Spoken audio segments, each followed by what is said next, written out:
है और आपने रणजी भी खेला है, तो सर एक मेरी निजी इच्छा है कि मैं आपके साथ क्रिकेट थोड़ा खेल सकूं। क्रिकेट आपके साथ कहाँ खेलोगे भाई?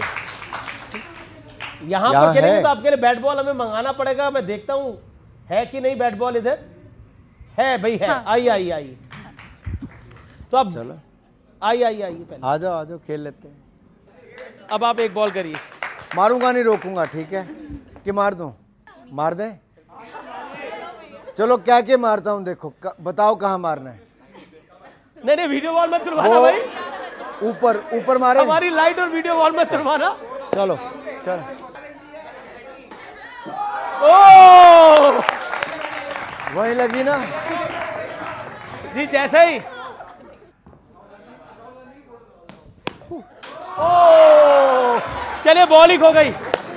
ना रहेगी, ना होगा बांस, ना बजेगी बांसुरी, ना होगा बॉल, ना होगी बैटिंग। चलो चलिए, जोरदार तालियां अनुराग ठाकुर के लिए। अनुराग जी, अब आप खड़े रहिए, बिल्कुल आखिरी दौर है। मैं कुछ तस्वीरें दिखाऊंगा, पीछे तस्वीरें आएंगी और अनुराग जी आपका रिएक्शन लूंगा मैं। पहली तस्वीर देखते हैं किसकी आ रही है, मेरे लिए भी सरप्राइज है ये। अब बताइए, प्रतिभा सिंह हैं, सुक्कू जी हैं और विक्रमादित्य। देखिए, अपनों में घिरे नजर आ रहे हैं। तो सरकार बचेगी इनकी कि नहीं बचेगी? मैं कह रहा हूं अपनों में घिरे नजर आ रहे हैं। चलिए अगली तस्वीर देखते हैं कौन सी आ रही है।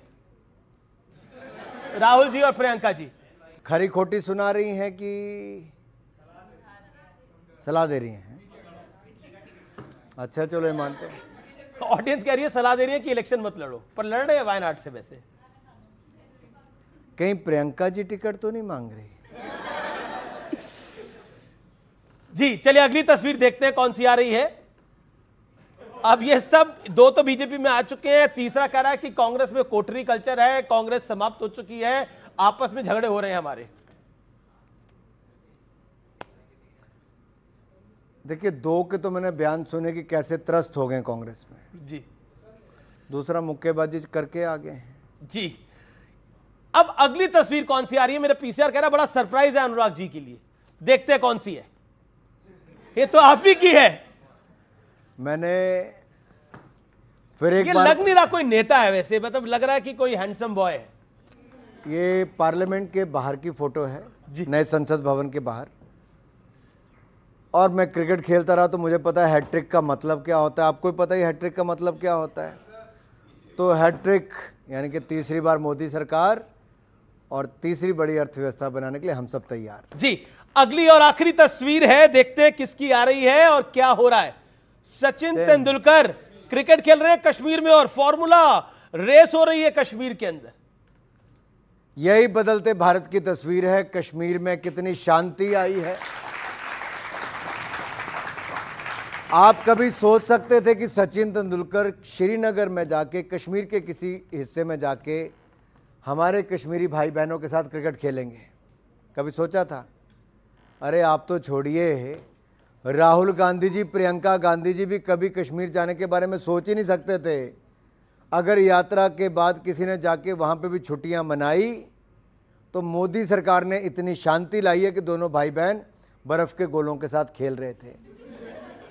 चलिए अनुराग जी, आप हमारे साथ आए और इस मंच पर आपने तमाम सवालों के बेबाक जवाब दिए, लेकिन चलते चलते आखिरी सवाल है, अपने लिए कितना वक्त मिल पाता है, परिवार के लिए कितना वक्त मिल पाता है? जब आप राजनीतिक क्षेत्र में आ जाएं तो सारा समय अपना ही होता है, यानी कि जनता के लिए ही समर्पित हो तो सारा समय अपना ही है। परिवार का पूछो मत। अगर पत्नी अच्छी है तभी जाके राजनीति में इतना लंबा चल पाते हो, नहीं तो नहीं चल सकते, क्योंकि परिवार का बहुत बड़ा सहयोग होता है। हम लोग वर्क लाइफ बैलेंस की बात करते हैं और आप कह रहे हैं कि मतलब आपका वर्क और वाइफ बैलेंस दोनों ठीक है? बहुत अच्छा है। और मेरे बच्चे, दोनों बेटे बहुत अच्छे हैं। एक की उम्र 20 साल होगी, लेकिन मुझे पता नहीं चला। 20 साल का हो गया आपका बेटा? मेरा बेटा 20 साल पर का। लगते नहीं है कि आप 20 साल के बेटे के पिता हैं। लगते हैं भाई। और पता नहीं कब 20 साल निकल गए, ये भी पता नहीं चला। इसलिए राजनीति में बहुत कुछ खोना भी पड़ता है।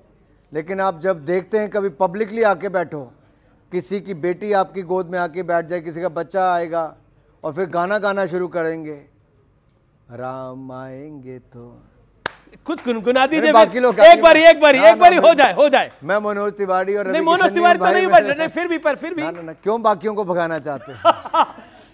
चलिए, वाकई राम मंदिर, एक सवाल चल, क्योंकि आपने राम का जिक्र कर लिया, तो राम के बिना तो ना शुरुआत है ना अंत है।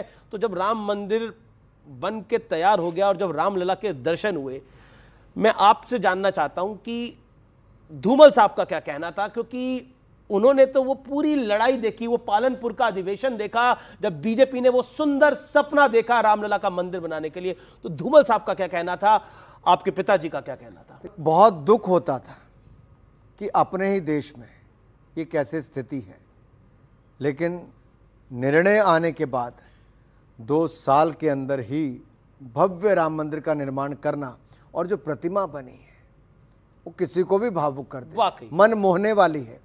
और शिल्पकार ऐसे हों तो मुझे लगता है बहुत सुंदर बने हैं। नहीं, ये तो मतलब राम मंदिर। और धूमल जी की आपने बात कही तो सौभाग्य से उस दिन मैं अपनी कुल देवी अवा देवी वहीं पर ही था जी, तो वहाँ पे भी करके मेरे घर पे एक बहुत बड़ा कार्यक्रम हुआ, पूरा गांव हमारे घर पे पूजा पाठ उस दिन कर रहा था। धूमल साहब तो इमोशनल हो गए होंगे। बिल्कुल, बहुत इमोशनल थे, क्योंकि उनकी पीढ़ी ने जो सोचा था उस समय वो आज पूरा होता नजर आ रहा है। बहुत बहुत शुक्रिया आपका हमारे साथ जुड़ने के लिए, इस मंच पे आने के लिए Anurag ji, thank you so much.